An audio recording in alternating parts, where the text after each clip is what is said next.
Hémostase est fait de hémo qui veut dire sang et stase qui signifie ralentissement ou arrêt. L'hémostase est donc un ensemble de mécanismes permettant l'arrêt d'un saignement après une blessure. L'on distingue habituellement une hémostase primaire et une hémostase secondaire et dans les deux cas, les plaquettes sanguines jouent un rôle essentiel. Le cytoplasme contient deux types de granules, les granules alpha et les granules denses. Les granules alpha contiennent des molécules de haut poids moléculaire comme le facteur de Willebrand, le fibrinogène et le facteur 5. De leur côté, les granules denses contiennent des molécules de bas poids moléculaire telles que ADP, ATP, sérotonine et calcium qui vont tous intervenir à différents niveaux dans le processus de coagulation. Sur la membrane des plaquettes, on va également distinguer deux types de récepteurs. D'une part, pour la fixation d'agonistes tels que le collagène, l'ADP, la thrombine et le thromboxane A2, et d'autre part pour l'adhésion à d'autres plaquettes. En conditions normales, l'intimat des vaisseaux est fait de cellules endothéliales qui ont un rôle anti-agrégant, déjà parce qu'elles forment une barrière physique qui empêche le contact entre les plaquettes et des substances pro-agrégantes contenues dans le tissu sous-endothélial, telles que le collagène de type 4 et le facteur de Willebrand. Par ailleurs, les cellules endothéliales sécrètent également des anti-agrégants plaquettaires, comme par exemple le monoxyde d'azote et les prostacyclines. L'altération des cellules endothéliales à l'occasion d'une blessure expose le sous-endothélium de la zone lésée et les plaquettes peuvent alors se lier au collagène 4 et au facteur de Willebrand via les récepteurs GP1A2A et GP1B respectivement.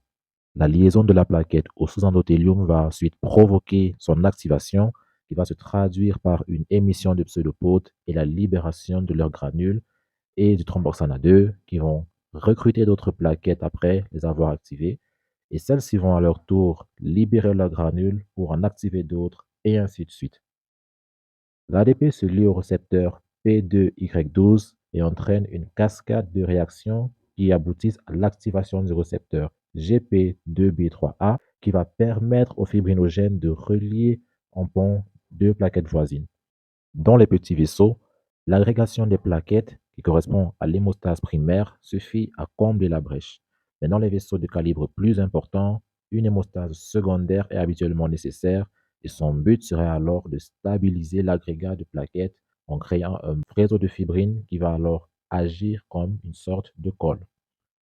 L'activation de fibrinogènes en fibrine se fait grâce aux facteurs de coagulation qui sont au nombre de 12 et numérotés de 1 à 13 puisqu'il n'existe pas de facteur 6.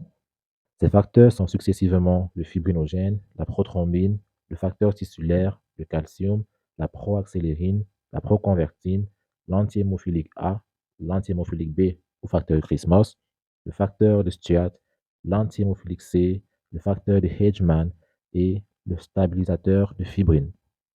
La coagulation peut se faire soit par la voie intrinsèque, soit par la voie extrinsèque, et l'on reconnaît habituellement que la voie intrinsèque se déroule au contact de surface en verre, tandis que la voie extrinsèque va dominer in vivo.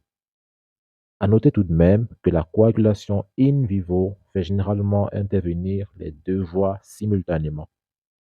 Dans la voie extrinsèque, la lésion du tissu libère le facteur 3, qui est donc le facteur tissulaire, dans la circulation, et celui-ci va activer puis se lier au facteur 7 pour former le complexe enzymatique TF7A.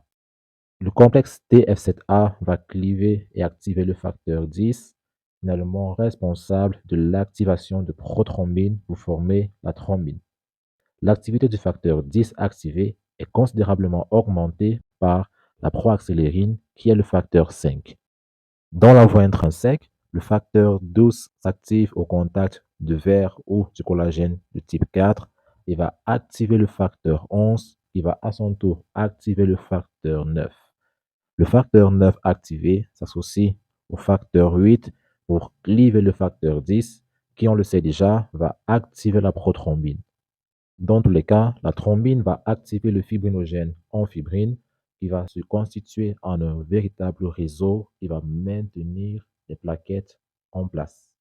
Enfin, parler de coagulation sans évoquer le rôle du calcium revient à parler de tout ce qu'on veut, mais pas de coagulation.